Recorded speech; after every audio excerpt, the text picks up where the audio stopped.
Kalungkot na umaga nito sapagkat meron pong tatlong patay.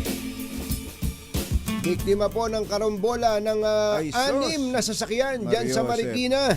Alamin po natin ang follow-up report ni RH52 Edniel Parosa. Kami Edniel!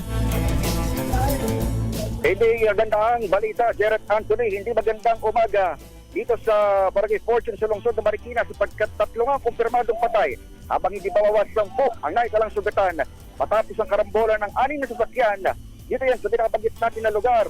Pag-aalas 7 na ng umaga at matapos din ang higit sa 7 oras, hindi pa rin tuloy ang naiaalis itong trailer truck sa aking likuran. Napakalaking truck. Ng aksidente.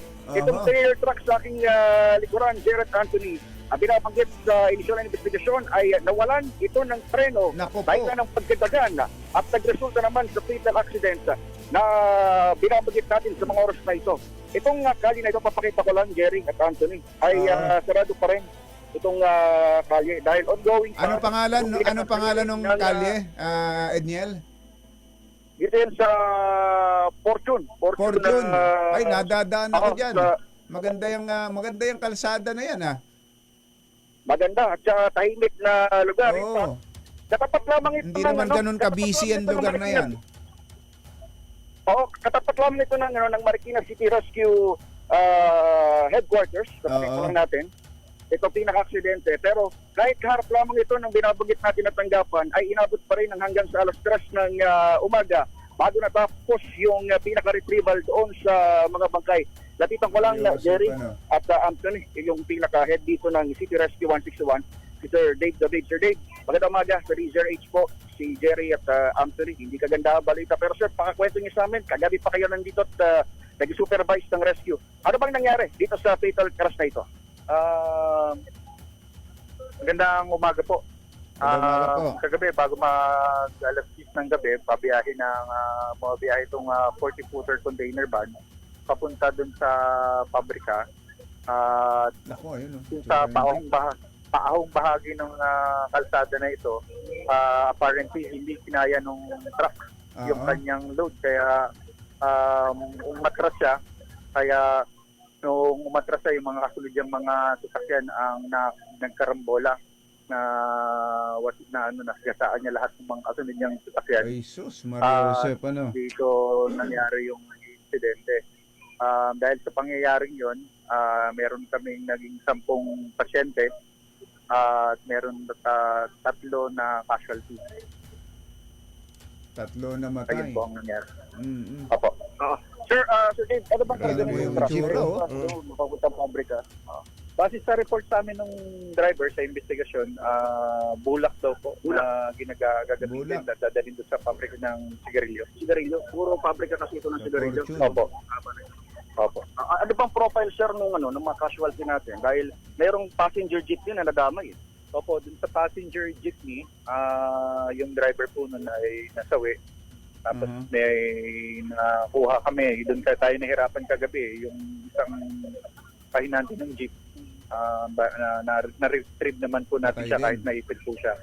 Tapos meron din na tayong casualty doon sa isang sedan.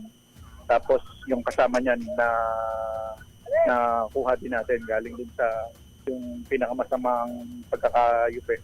Tapos the rest ng mga pasyente natin, sakay nung isa pang sedan na Toyota, saka yung SUV at yung jeep. So dalawang jeepney. Yung doon sa dalawang casualty, tama ba mag-ina yung profile ng dalawa doon? Opo, yun po yung report nun. Mag-iina sila, tapos sila. Hindi naman minor yung isa. Yung isa, hindi po siya minor, pero nasa naman po siya, nasa mabuting kalagayan na siya. Yung okay. David Marikina Rescue.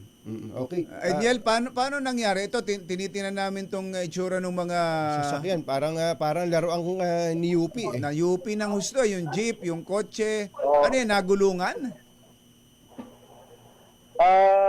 Paatras po siya, imagine niyo po, sumiyete yung container, tapos tumumba po siya sa kaliwang bahagi po niya, doon sa driver's side. Natumba, nadaganan. Yun po ang nangyari. Yung jeep na yuping-yupe, ang na daganan po ng container Sus van. Mariano, At sa likurang bahagi ng container van, naipit naman yung kotse sa pader at saka dun sa likod ng container van. Kaya Beyond recognition doon sa videos binabanggit ni Sir Dave na naipit sa gate, parang lata na lang na parang trash ka ng itsura na hindi mo mahalat ng kotse kung walang plaka.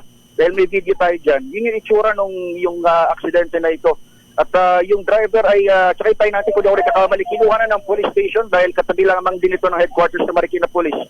Harap sa kasong reckless imprudence resulting in multiple homicide, multiple physical injuries at damage to properties. Sir, baka lang may mga mensahe pa kayo para doon sa mga kababayan natin, lalo pat pinag-uusapan niyo yung road safety.